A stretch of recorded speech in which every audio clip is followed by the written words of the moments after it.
इतनी मतलब चप्पल लेकर के इस मीडिया जो राहुल गांधी ने किया, केवल थोड़ा सा उबाल देना था।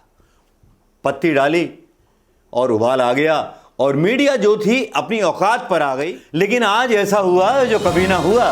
भाई, पिछवाड़े पे प्याज काटना या पिछवाड़े पे पेट्रोल लगाना किसको कहते हैं? शायद पुलिस वालों को ज्यादा पता होता है, क्योंकि अभियुक्त के पीछे ऐसा किया जाता है।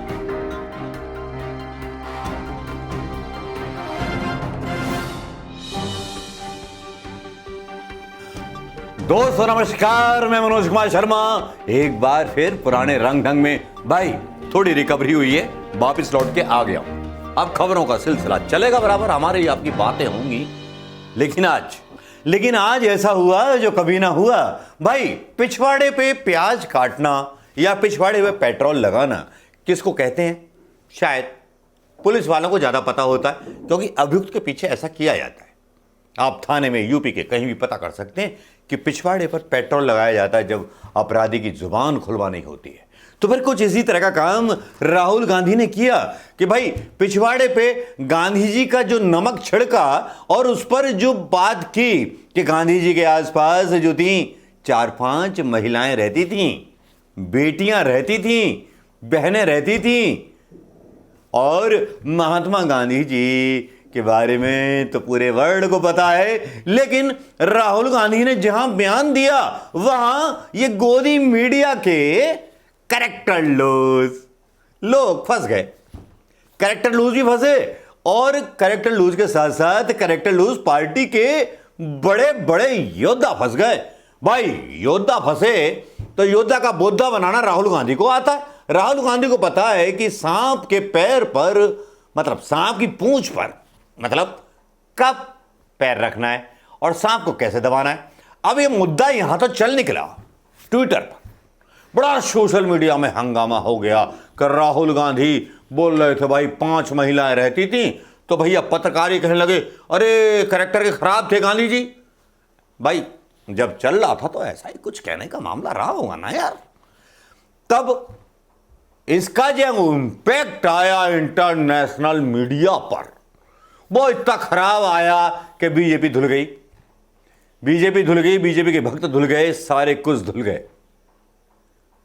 और इस कदर धुले कि राहुल गांधी ने दिखा दिया कि समझदारी ढंग से कैसे लोगों की मानसिकता को सामने लाया जा सकता है। राहुल गांधी वो मानसिकता सामने लेके आ गए। उनको पता था कि इस तरह की बातें ये लोग करेंगे। एक बुद्धिमान नेता की यही निशानी होती है। जो राहुल गांधी ने किया, केवल थोड़ा सा उबाल देना था।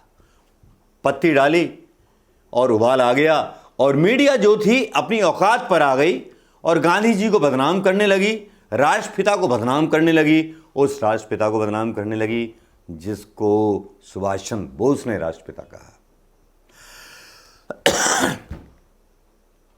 जिन सुभाष चंद्र बोस के सहारे उनकी फाइलें खोलने का बहाना करके नेहरू जी पे आरोप लगाने चाहते थे, वो अपने दल्ले नेता जिन्होंने दलाली खाई आज तक, और दलाली के हिसाब से उन्होंने अपनी पार्टियों को संरक्षित किया। भाई देखिए ना, ये भी देश का दुर्भाग्य है। लोकतंत्र का के वो लोग प्रधानमंत्री बने बैठे हैं, पता नहीं कौन कौन से बने बैठे हैं, इनकी फिरकी पूरा वर्ल्ड ले रहा है।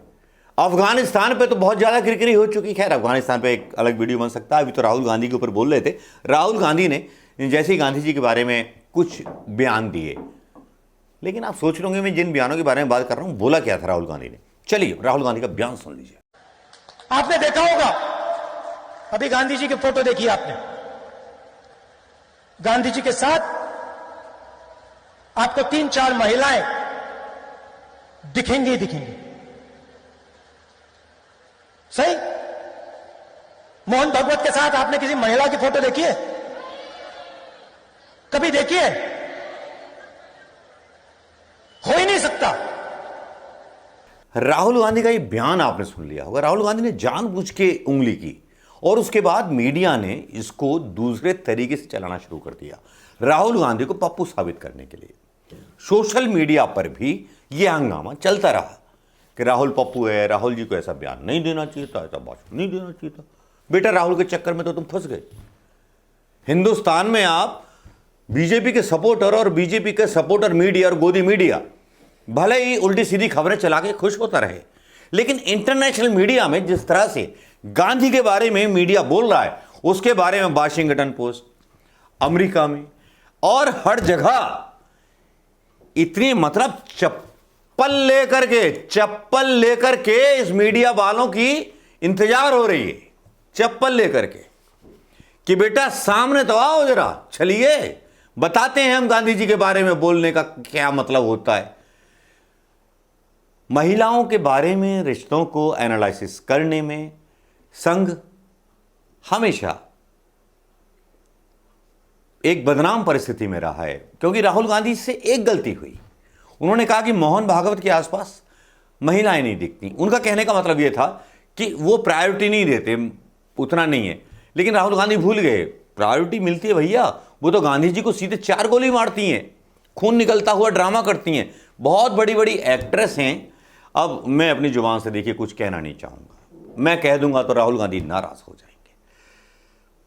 मोहन भागवत के आसपास जो हैं रेड लाइट एरिया की ही औरतें मिलती हैं, ज़्यादा बड़ी बात नहीं बोलूँगा, वो मिल जाती हैं। राहुल गांधी कोई मुगालता है तो वो अपना मुगालता अपने पास रखें।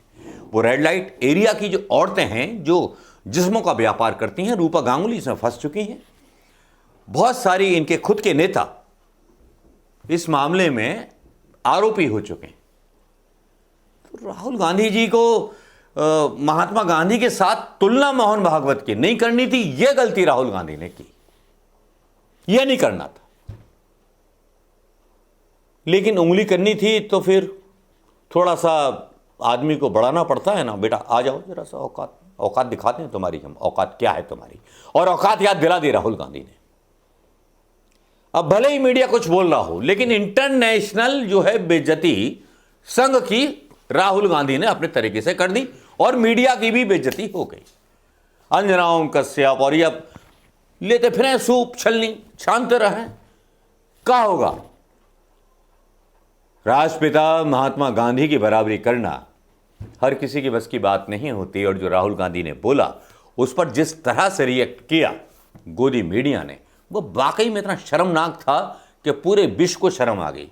जिस महात्मा गांधी के इतने सारे स्टैचू पूरे वर्ल्ड में बने हों, उस महात्मा गांधी के बारे में, कैरेक्टर के बारे में, और वो भी हिंदुस्तानी संस्कृति के बारे में, जहां बेटियां माना जाता है, बहन माना जाता है, और ये लोगों की नजरों में बस एक ही रिश्ता है। कौन सा, समझ गए होंगे। मुझे ज्यादा वल्गर होने की जरूरत नहीं है। दोस्तों, कैसी लगी मेरी टिप्पणी, कैसा लगा मेरा ये विचार। वैसे बहुत दिनों बाद अपने स्टूडियो में खुद लौट के आया हूं, आज ही ये वीडियो डालते हुए खुशी हो रही है। राहुल गांधी के ऊपर खास तौर पर जो भी आपके मेरे बीच ये बात हुई है, राहुल गांधी ने जो बोला, उस पर जो रिएक्शंस आए और जिस तरह से इंटरनेशनल बदनामी मोदी सरकार की हुई, मोदी मीडिया की हुई, बस यही तो मुझे बोलना था। और क्या बोलना था, बोल दिया। आपको लगा हो तो कमेंट कीजिएगा। नमस्कार, जय हिंद।